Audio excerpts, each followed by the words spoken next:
What weapons are being used in Ukraine?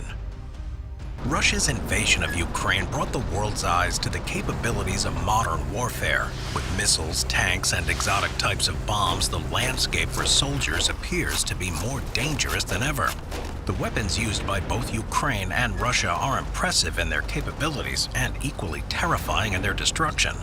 However, the destructiveness of the conflict cannot be entirely attributed to new weapons, as some of the most deadly events thus far have been the product of older technology.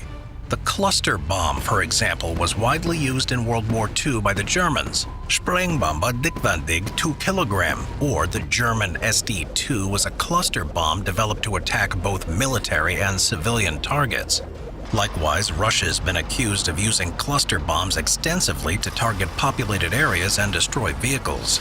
To date, there have been over 689 civilian casualties from Russia's use of the cluster bomb. This is not to say that newer technology is not as destructive, far from it. Ukraine's use of the Bayraktar TB2 drone to destroy command posts, military vehicles, and air defense systems is just one example of new technology inflicting large-scale destruction. These weapons, some old and some new, are examples of the most dangerous weapons available for use today. Cluster bomb. Although the cluster bomb is a generalized term with many variations, at its core, it's made up of a hollow shell with thousands of smaller bombs inside. In the Ukraine war, Russia has outfitted their cluster bombs with small parachutes to slow the bomblet's descent, which allows fighter pilots to carry out low-altitude attacks. The cluster bomb has been banned since 2010 under the Convention on Cluster Munitions.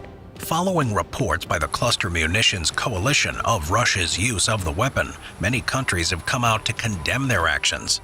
On March 2nd, Linda Thomas-Greenfield, who's the United States' ambassador to the United Nations, issued this statement, quote, "We've seen videos of Russian forces moving exceptionally lethal weaponry into Ukraine, which has no place on the battlefield. That includes cluster munitions and vacuum bombs, which are banned under the Geneva Conventions," end quote. The cluster bomb's appearance in Ukraine is especially alarming because Russia is using it to target highly populated areas.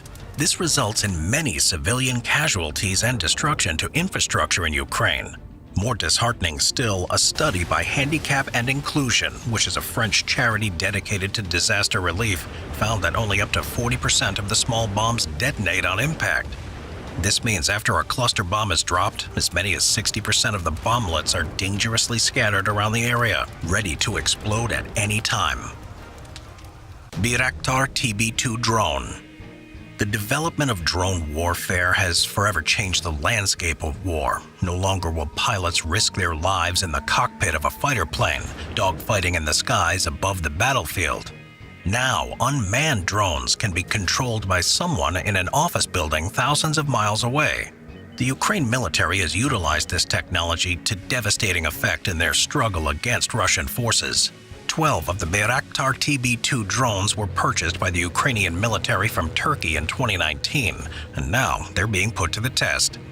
When the Russian military was massing in Crimea near Ukraine's border, it was the TB2 drone that carried out the first reconnaissance mission in an active conflict zone.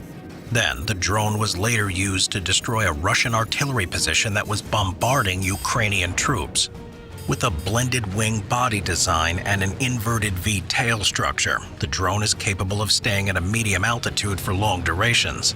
A variable pitch two-blade propeller is mounted between the tail booms and produces enough thrust to propel the machine 224 kilometers an hour through the sky. More impressive than this, the drone can also be outfitted with 4 laser-guided bombs that are capable of carrying out devastating stealth attacks. SIG MCX semi-automatic rifle. Used by Ukrainian Special Forces, the SIG MCX semi-automatic rifle was first released at the SHOT Show in 2015.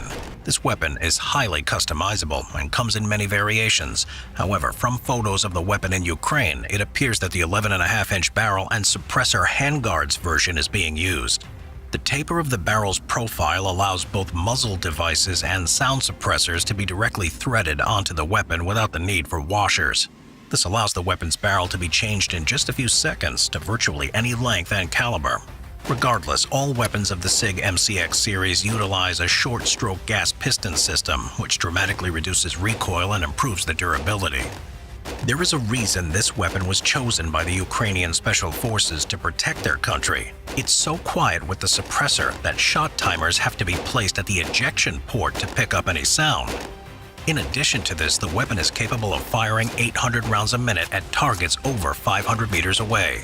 The firepower of this rifle, in tandem with its virtually silent nature, makes it an incomprehensible problem for any opposition. The world is so used to battlefields being filled with a sonic landscape full of explosions and rapid gunfire, but now it appears the most dangerous new weapons will favor stealth.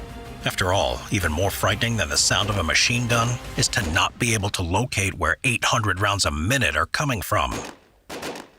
NLAW, anti-tank weapon. Now synonymous with Ukraine's stubborn resistance to the Russian advance, these British anti-tank weapons are responsible for 30 to 40% of Russia's tank losses.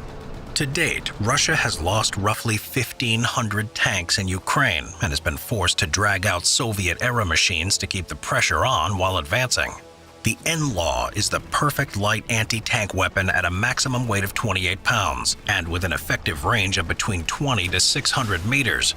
These weapons can be fired in close proximity to other people and buildings because of their soft launch system, which allows the missile to be fired at a reduced speed and without an explosion before rocketing off towards its target. After being launched, the missile uses magnetic sensors to set off a proximity fuse before contacting its target. What this means is that the missile will detonate some distance before making contact and cause much more damage. Proximity fuses are believed to be 5 to 10 times more lethal than fuses that detonate upon impact. Further, this weapon is only $30,000 to $40,000 in comparison to its counterpart, the Javelin, which is $176,000.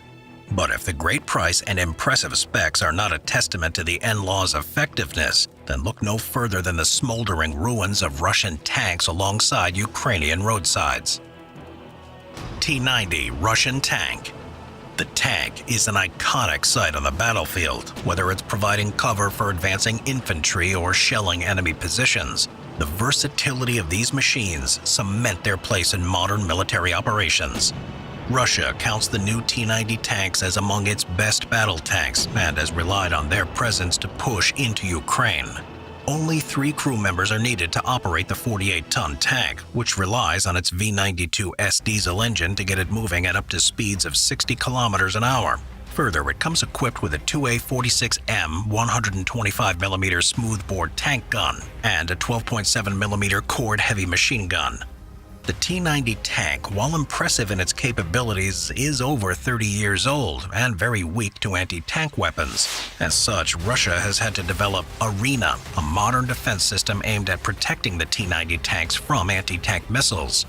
Arena has not yet made an appearance in the 2022 Russian invasion of Ukraine, leaving us only to guess at how effective these tanks would be with their proper support systems.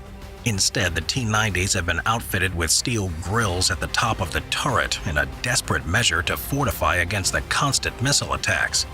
So far, there have been 31 confirmed T-90 tanks lost by Russia.